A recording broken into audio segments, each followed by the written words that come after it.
Everyone, आप सभी का स्वागत है मेरे YouTube चैनल पर। आज मैं आप लोगों को एक और कहानी सुनाऊंगी। इस कहानी का शीर्षक है रोहित द पेंटर। तो कुछ समय पहले की बात है, एक गांव में रोहित नाम का एक इंसान रहता था। वो बहुत ही गरीब हुआ करता था। अपना घर चलाने के लिए वो एक पेंटर था, यानी कि वो दीवारों को और घरों को पेंट किया करा करता था। वो एक बहुत ही ऑनेस्ट और सीधा इंसान था। वो कभी भी अपने काम के ज़्यादा पैसे नहीं लेता था। जितने का उसने काम किया है उतने ही पैसे लेता था। हमेशा सबकी मजबूरी समझता था। एक दिन पास की ही एक रहने वाली औरत ने उसे बुलाया और कहा, रोहित, कृपया कर ये फेंस को पेंट कर दो और मुझे तुम जितना जल्दी कर सकते हो उतना करके दे दो। फिर वो पूछती है कि इसके पैसे कितने होंगे। तो रोहित कहता है कि 4 कॉपर के सिक्के। तो वो कहती है कि लेकिन मेरे पास तो सिर्फ 2 ही हैं, प्लीज़ 2 में ही कर दो। तो वो कहता है, ठीक है मैम, मैं आपकी मजबूरी समझता हूँ, आप मुझे 2 ही दे दीजिए। 2 सिक्कों के बाद भी वो वैसे ही काम करता है जैसे उसे 4 सिक्के मिलने पर करता, यानी कि एकदम परफेक्शन के साथ, एकदम अच्छाई के साथ काम करता है और उन फेंस को एकदम नया जैसा बना देता है। वैसे ही जब भी रोहित कहीं पे भी जाता था तो वो सबकी मजबूरी समझता था। कभी भी अपने काम के 1 रुपए ज़्यादा नहीं लेता था। अब थोड़े दिन ऐसे ही बीत गए और उस गांव में एक बिजनेसमैन आया, बहुत बड़ा बिजनेसमैन जो कि बहुत अमीर था। अपने बीवी बच्चों के साथ वो वहाँ पर आया। पूरा गांव एकदम हैरान रह गया। इतनी बड़ी बड़ी गाड़ियाँ, घोड़े गाड़ियाँ वहाँ से निकल रही थी। सबको पता चल गया था कि कोई बहुत ही अमीर इंसान है। वो इंसान गांव में अपने बड़े से बंगले में रहता था। एक दिन रोहित को उस इंसान से बुलावा आया क्योंकि उस इंसान के पास कुछ काम था जो रोहित को करना था। तो रोहित अपना सामान लेकर वहां के लिए निकल गया। अब रास्ते में रोहित को अपना एक दोस्त मिला। दोस्त ने उससे पूछा कि और भाई रोहित, कहाँ जा रहे हो? तो रोहित ने कहा, वो बिजनेसमैन आया है ना नया, उसके घर जा रहा हूँ, उनको मुझसे कुछ काम है। तो उसका दोस्त कहता है कि रोहित, एक मुफ्त की सलाह दूं तुझे?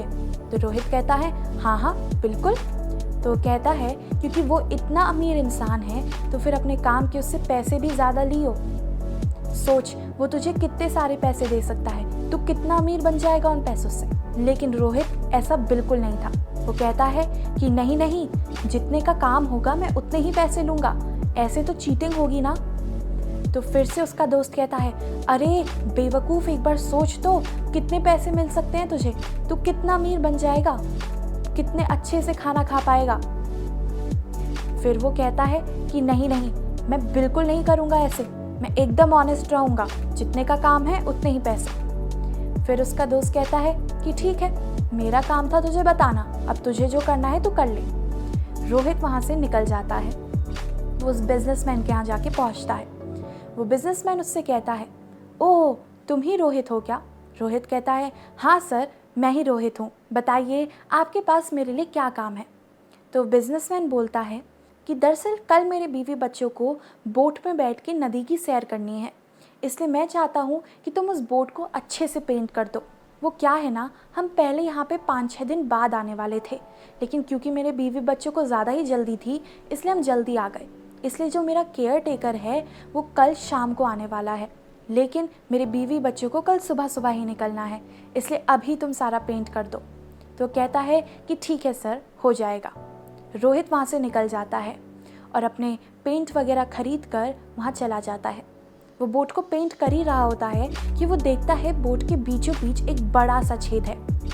रोहित सोचता है कि अरे, ये छेद तो बहुत डेंजरस हो सकता है, एक काम करता हूँ, इसको भर देता हूँ, यानी कि रिपेयर कर देता हूँ। रोहित बड़ी ही सावधानी से और अच्छे से उस होल को रिपेयर कर देता है। वो अच्छे से बोट को अंदर से क्लीन भी कर देता है और पेंट भी बहुत सुंदर करता है। फिर वो उस बिजनेसमैन के पास जाता है और बोलता है, सर, आपका काम हो गया है, आकर देख लीजिए। वो बिजनेसमैन जाता है और देखता है और कहता है कि वाह रोहित, तुमने तो बहुत अच्छा काम किया है, बताओ कि कितने पैसे हुए इसके? तो रोहित कहता है कि 4 सिल्वर कॉइन्स। वो दे देता है। फिर वहाँ से रोहित निकल जाता है। अगली सुबह वो बिजनेसमैन अपनी बीवी बच्चों को उस बोट पर बिठा के रवाना कर देता है। जब वो जा ही रहा होता है तभी उसके सामने से बोट का केयर टेकर आ जाता है। वो बोलता है कि सर, मैडम और बच्चे कहाँ हैं और वो बोट कहाँ है? तो बिजनेसमैन बोलता है, उनको तो अभी अभी मैंने बोट पर बिठाकर नदी की सैर कराने भेज दिया है। तो केयर टेकर बड़े हैरान होकर कहता है कि अरे अरे सर, ये आपने क्या किया? उस बोट के बीच में तो एक बड़ा सा छेद था, वो लोग डूब जाएंगे। बिजनेसमैन बहुत डर गया। वो दोनों भागे भागे नदी किनारे गए और चिल्लाने लगे, ढूंढने लगे उन लोगों को, लेकिन किसी ने कोई आवाज़ नहीं दी। वो बिजनेसमैन नीचे बैठकर रोने लग गया। तभी सामने से उसके बीवी बच्चे उसी बोट पर वापस आ गए। बीवी ने पूछा कि अरे क्या हुआ आपको? तो कहता है कि भगवान का शुक्रिया कि तुम लोग सही हो। फिर वो अपने केयर टेकर से पूछता है कि क्या तुम श्योर हो कि बोट में एक होल था? तो उसने कहा, हाँ सर, 100% हाँ। आप लोग 5-6 दिन बाद आने वाले थे, इसलिए मैंने सोचा कि आज आके मैं रिपेयर कर दूंगा। तो फिर वो बिजनेसमैन सोचता है, फिर वो होल गायब कैसे हुआ? थोड़ी देर सोचने के बाद उसे पता चल जाता है कि क्या हुआ होगा। वो तुरंत रोहित को बुलाता है। रोहित आता है। बिजनेसमैन बोलता है, क्यों रोहित, तुमने ही इस बोट का छेद सही किया है और इसको इतना साफ किया है, क्यों है ना? रोहित कहता है, हाँ सर, मुझे लगा ये बहुत ही खतरनाक हो सकता है, इसलिए मैंने उसे भर दिया। तो वो बिजनेसमैन रोहित को 100 सोने के सिक्के देते हुए कहता है कि रोहित, ये लो, ये तुम्हारे पैसे। तो कहता है कि नहीं नहीं सर, आपने पैसे तो मुझे कल ही दे दिए थे, और वैसे भी सिर्फ पेंटिंग के इतने सारे पैसे नहीं होंगे। तो वो बिजनेसमैन कहता है, मुझे तुम्हारी ऑनेस्टी बहुत अच्छी लगी, लेकिन रख लो, ये तुम्हारा इनाम है। तुमने मुझसे 1 रुपया भी ज़्यादा नहीं लिया उस छेद को भरने के लिए, मेरी बोट को साफ करने के लिए। जितना पेंटिंग का पैसा था तुमने उतना ही लिया। तो रोहित खुशी खुशी वहाँ से उन्हें शुक्रिया अदा करते हुए चला जाता है।